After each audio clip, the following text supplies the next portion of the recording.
Mon père n'a pas hésité. Il a envoyé un seul message glacial qui a brisé 32 ans d'histoire: je te renie. Parle à mon avocat.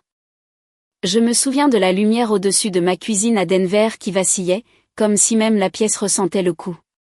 Mon téléphone a vibré une fois, puis est resté immobile dans ma main. Aucune explication, aucune hésitation, juste un exil prononcé en une phrase. J'ai tapé un seul mot en retour, d'un ton calme et posé: d'accord. Je n'ai pas pleuré. Je n'ai pas supplié. Au lieu de cela, j'ai posé le téléphone sur le comptoir, j'ai ouvert mon ordinateur portable et j'ai pris une décision discrète. Une décision qui détruirait chaque mensonge qu'ils avaient bâti. J'ai toujours cru que les cuisines détiennent la vérité d'un foyer. Celle dans laquelle j'ai grandi, à Glendale, sentait toujours le café brûlé et le stress. Mon père, Harold, aimait que les choses soient sous contrôle, lumière tamisée, voix basse, émotion silencieuse. Ma belle-mère, Marilyn, préférait que tout soit impeccable en surface tandis qu'une tension silencieuse couvait en dessous. Et Evan, mon frère aîné, se déplaçait dans cette maison comme si chaque centimètre carré lui appartenait. Moi, j'ai appris très tôt à prendre le moins de place possible. Les gens disent que l'ordre de naissance vous façonne. C'est peut-être le cas, mais dans ma famille, ce n'était pas l'ordre.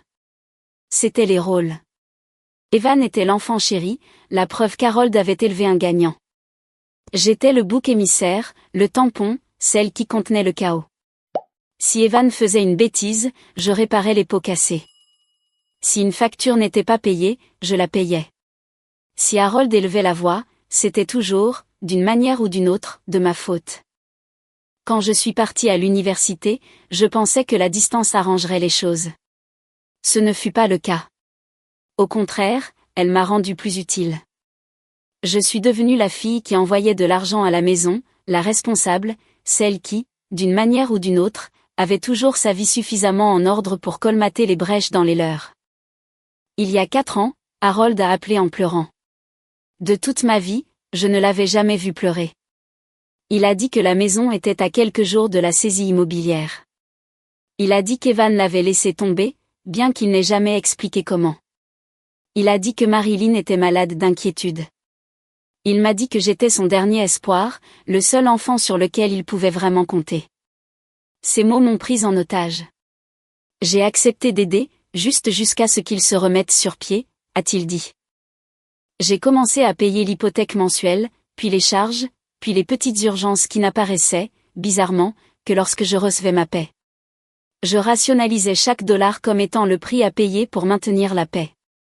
Mon travail d'auditrice rendait l'ironie douloureuse. Je pouvais équilibrer parfaitement les comptes des autres, mais je ne semblais pas pouvoir équilibrer ceux de ma propre famille. Pourtant, j'essayais. Chaque dîner de fête ressemblait à une représentation. Sourire trop large, questions trop directes, éloges adressés uniquement à Evan. Marilyn se vantait de son nouveau travail ou de sa nouvelle voiture, puis se tournait vers moi avec un sourire doux et condescendant et disait: Bonnie aime simplement travailler discrètement. Rien de tape à accent grave-l'œil, comme si la compétence était un défaut. Mais quelque chose a changé la semaine avant le message. L'atmosphère autour de mon père est devenue tendue, comme s'il cachait quelque chose. Evan évitait constamment mon regard. Marilyn était nerveuse, sursautant à chaque notification sur son téléphone. Les fissures se formaient. Et puis, au milieu d'une soirée ordinaire, j'ai reçu un message de l'oncle Robert. Aucune explication, juste une vidéo. Une vidéo que je n'étais pas censée voir. Ce qu'il y avait sur cette vidéo n'expliquait pas seulement le message que mon père avait envoyé. Ça a mis le feu à toute l'histoire. La miniature de la vidéo montrait ma famille réunie autour de la table de la salle à manger à Glendale, la même table à laquelle j'avais passé mon enfance, avec sa surface en chêne usé et le coin ébréché où Evan avait gravé ses initiales à l'âge de 12 ans. J'ai senti un étrange pincement au cœur avant même d'appuyer sur lecture. L'écran tremblait légèrement. L'oncle Robert devait tenir son téléphone, enregistrant nonchalamment sans trop de soin. La pièce était trop éclairée, le lustre de Marilyn projetant une lueur blanche et dure sur les visages de tout le monde. Ils avaient tous l'air détendus, heureux, à l'aise comme le sont les gens quand ils croient être entre eux. J'ai appuyé sur lecture. La voix d'Harold fut la première, basse, graveleuse, et indubitablement satisfaite. Ce n'est pas une fille, a-t-il dit. C'est un distributeur automatique de billets ambulants. La pièce a éclaté de rire. Un vrai rire, celui qui remplit une maison quand les gens partagent une blague privée. Je me suis figée. Marilyn s'est penchée en avant, secouant la tête comme si elle grondait quelqu'un, mais son sourire était large. Harold, arrête, dit-elle à travers son rire. Cette fille travaille trop dur pour son propre bien. Laisse-la se sentir utile. Evan est intervenu, son ton léger, presque ennuyé. Honnêtement, papa, elle est pathétique. Tu devrais l'entendre parler au travail, toujours en train d'essayer de justifier pourquoi elle t'envoie de l'argent. C'est embarrassant. Les rires ont repris de plus belle. Robert a reniflé derrière la caméra. Mon estomac s'est noué, mais l'audio continuait, m'entraînant plus profondément dans une vérité que j'avais passé des années à ignorer. Harold a levé sa bière vers la caméra comme s'il portait un toast à la personne qui filmait. À mon distributeur personnel, a-t-il dit. Puisse-t-elle payer longtemps? Quelqu'un a trinqué. Quelqu'un d'autre a sifflé. Quelqu'un a dit, santé. Je n'ai réalisé que ma main était devenue engourdie que lorsque le téléphone a failli me glisser des doigts. Ce n'étaient pas seulement les mots. C'était l'aisance, le confort, la certitude absolue que je n'entendrais jamais rien de tout cela parce que, dans leur esprit, j'étais trop désespérée d'appartenir à quelque chose pour jamais partir. J'ai mis la vidéo en pause. La pièce autour de moi semblait plus froide. Pour la première fois de ma vie, je ne me sentais pas triste. Je me sentais éveillée. J'ai revisionné la vidéo, cette fois en observant leur visage, les postures détendues, la cruauté insouciante, l'absence totale de culpabilité. Ce n'était pas un moment de faiblesse. C'était un schéma, un système, une vision du monde qui existait bien avant que je ne m'en rende compte. J'ai posé mon téléphone, clignant des yeux pour tenter de stabiliser ma respiration. J'avais besoin de clarté. J'avais besoin d'air. Je suis sortie sur le balcon de mon appartement. L'air d'automne de Denver était vif contre ma peau, assez froid pour piquer. Les lumières de la ville scintillaient comme des avertissements lointains. Je me suis appuyée contre la rambarde, le métal glacial sous mes paumes, et j'ai laissé la vérité s'installer. Tout prenait soudainement son sens. Le ton étrange qu'Harold avait récemment adopté avec moi, les commentaires pleins de culpabilité de Marilyn, la façon dont Evan inventait sans cesse de nouvelles urgences que je devais payer. Il n'était pas en difficulté. Il n'était pas reconnaissant. Il n'essayait pas. Il planifiait. Et le pire, c'est qu'il s'estimait en droit de le faire. Je suis rentrée à l'intérieur, j'ai repris mon téléphone et j'ai appuyé sur lecture une dernière fois. J'avais besoin de la douleur, de la colère, de la clarté. À mi-chemin de la vidéo, mon téléphone a vibré avec un nouveau message. C'était Harold. Une seule ligne. Je te renie. Parle à mon avocat. Ma poitrine s'est serrée. Pas de douleur cette fois, mais de reconnaissance. Ce n'était pas une punition. Ils pensaient que j'allais les confronter. Ils pensaient qu'ils me coupaient les ponts avant que je ne puisse perturber leur système. Ils pensaient qu'ils avaient le contrôle. J'ai fixé le message pendant un long moment. Puis j'ai tapé le mot qui a tout changé. D'accord. Pas oui, pas pourquoi, juste d'accord. Un point final, une porte qui se ferme, et une promesse. Parce qu'à cet instant, seul dans mon appartement, à regarder les gens avec qui j'ai grandi trinquer à mon humiliation, j'ai réalisé quelque chose que je ne m'étais jamais autorisé à voir. Je ne faisais pas partie de leur famille. Je faisais partie de leur budget. Ce qui est étrange avec la trahison, c'est le calme qui s'ensuit.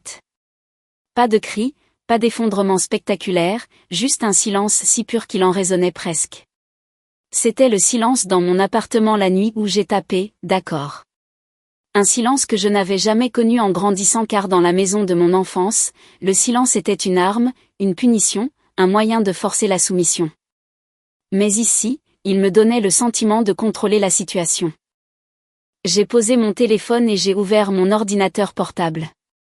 Si Harold voulait que tout passe par son avocat, je lui donnerais exactement cela, de la distance, de la clarté et une rupture qu'il ne confondrait jamais avec une crise de colère.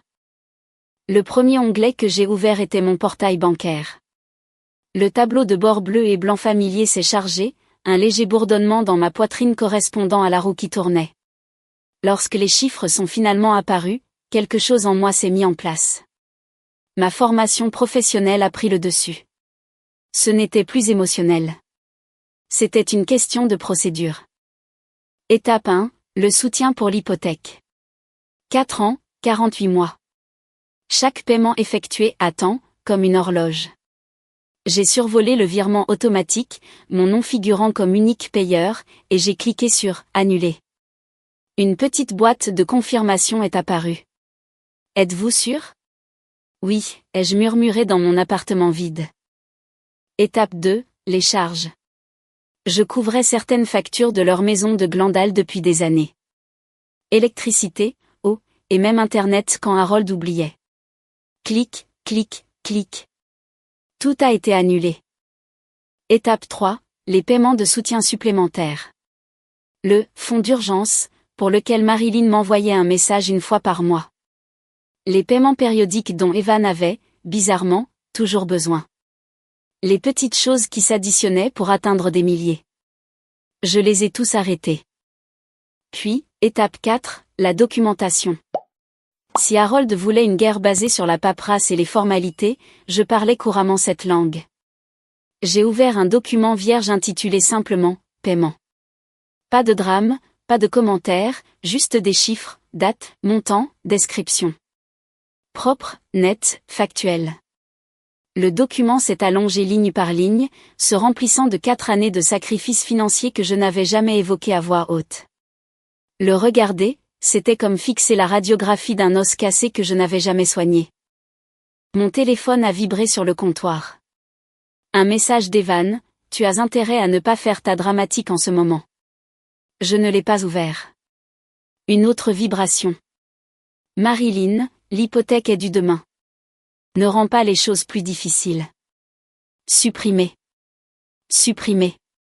Il pensait que je bluffais. Il pensait que tout redeviendrait normal une fois que je me serais calmée. Mais je n'étais pas en colère. Je ne perdais pas le contrôle. J'en avais fini.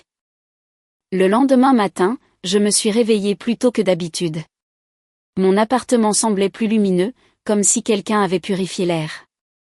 J'ai fait du café, j'ai attaché mes cheveux en une queue de cheval soignée et je me suis assise à ma table de salle à manger avec mon ordinateur portable.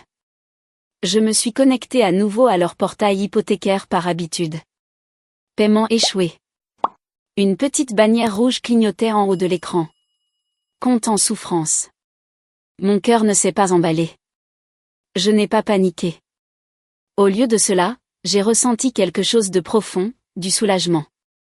C'était la première fissure visible dans le système qu'ils avaient construit sur mes épaules.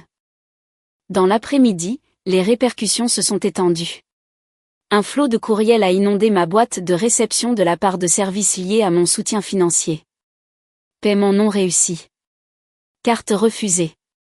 Compte inactif. Chaque notification était comme une corde qui se détachait de ma colonne vertébrale. Vers 17h, Evan a appelé. J'ai regardé son nom s'allumer sur l'écran, brillant de suffisance. J'ai laissé sonner jusqu'à ce que ça s'arrête. 10 secondes plus tard, un message vocal est apparu. Ce n'est pas drôle. Je l'ai supprimé sans l'écouter davantage.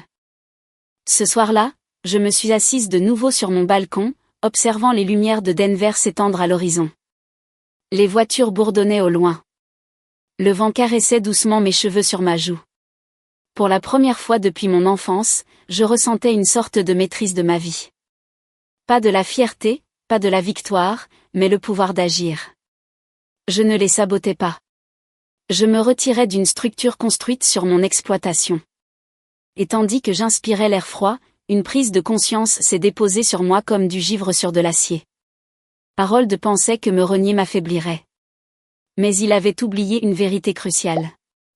C'était moi qui maintenais tout en place. Et maintenant, je ne tenais plus rien. Plus rien du tout. 48 heures plus tard, ma mère a appelé en panique. Le téléphone s'est allumé avec « Marilyn » affiché sur l'écran, vibrant si violemment qu'il a failli tomber du comptoir. Je n'ai pas bougé. J'ai fini de verser mon café, inhalant la vapeur comme si elle pouvait me calmer. Quand j'ai finalement répondu, j'ai mis l'appel sur haut-parleur. Sa voix a retenti dans la pièce comme une sirène. « Bonnie, qu'as-tu fait ? Le paiement de l'hypothèque a été rejeté. La banque a appelé ton père. Ils ont dit qu'il avait été refusé. C'est dû aujourd'hui. Tu comprends ça ? Règle ça. Règle ça tout de suite. Pas une question, pas de l'inquiétude. Un ordre. » J'ai pris une lente gorgée. Harold m'a demandé de tout faire passer par son avocat, dis-je d'un ton égal. C'est donc ce que je fais.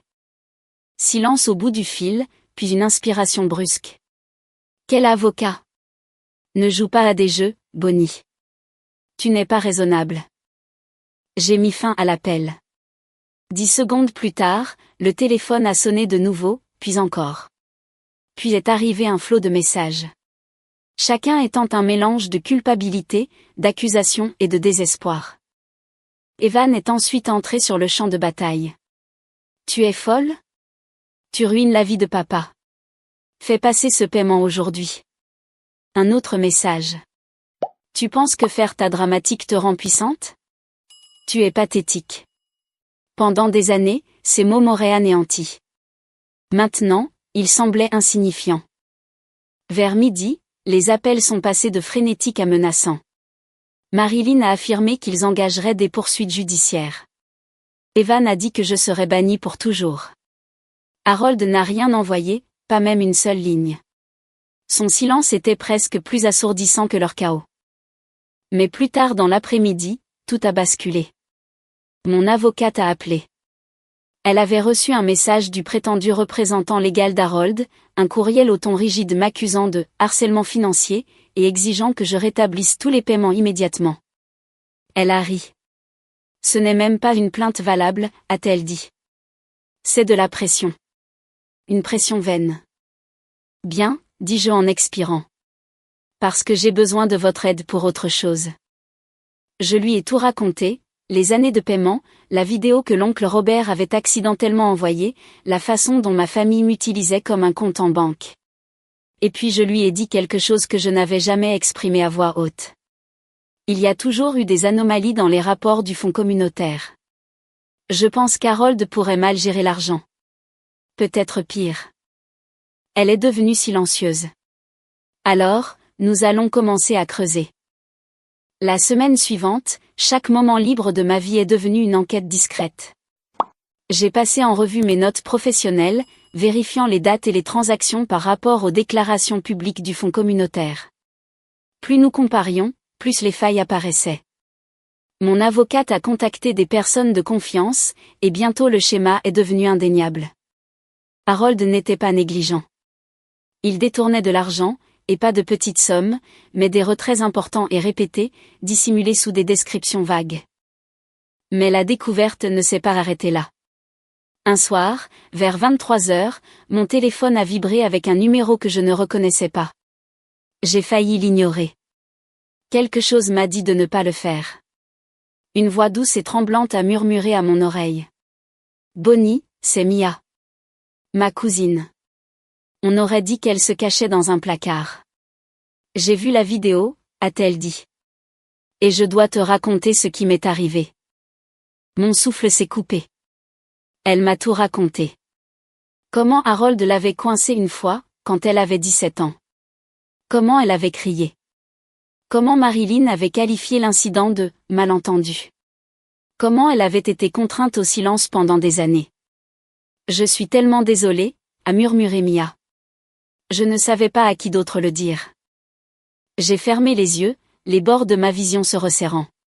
Harold n'était pas seulement manipulateur, ni seulement financièrement abusif.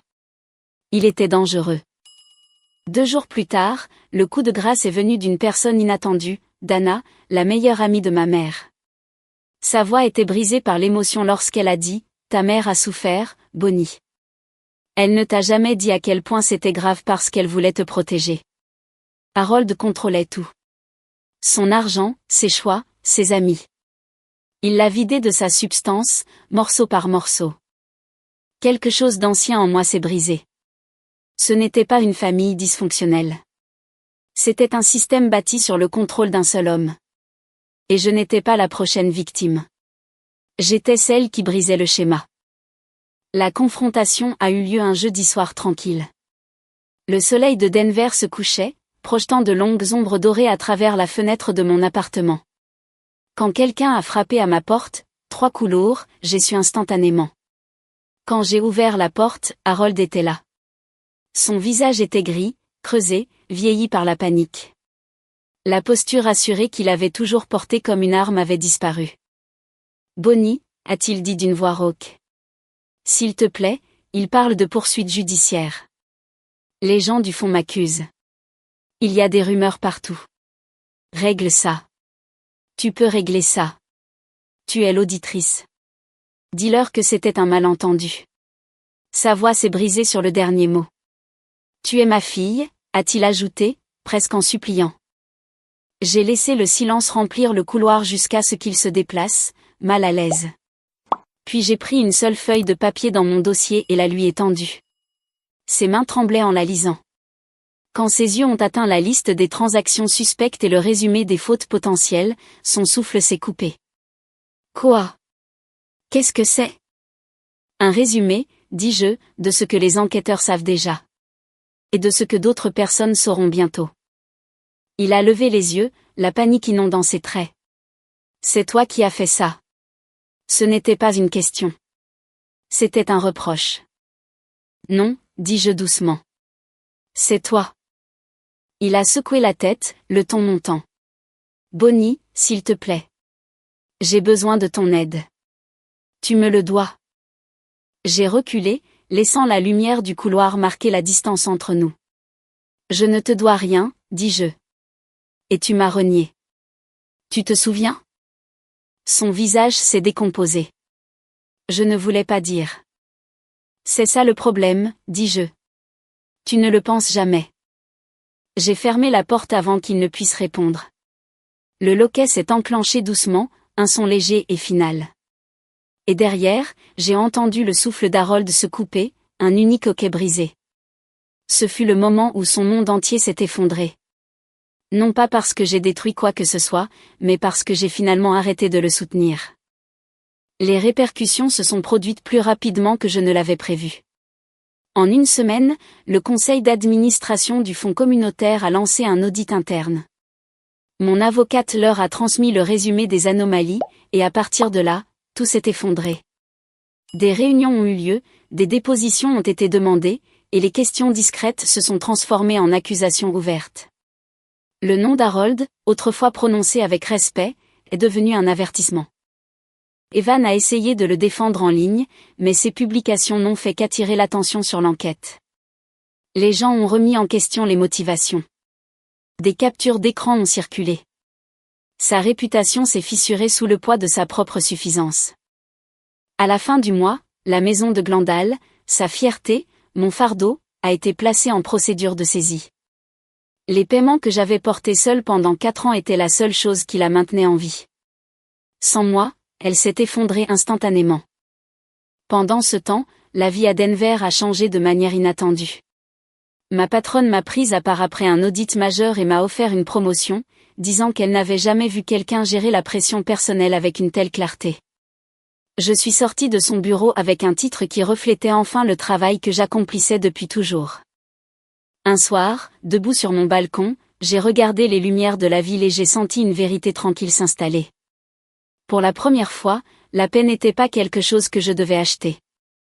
Au final, j'ai appris quelque chose de simple. La famille n'est pas définie par le sang, mais par la façon dont on vous traite. S'éloigner des personnes qui vous épuisent n'est pas égoïste. C'est de la survie. Et poser des limites n'est pas de la cruauté. C'est la liberté. Si vous avez déjà porté plus que votre part ou si l'on attendait de vous que vous teniez tout ensemble seul, vous n'avez pas tort de finalement tout laisser tomber. Partagez votre histoire dans les commentaires et abonnez-vous pour ne pas manquer la prochaine.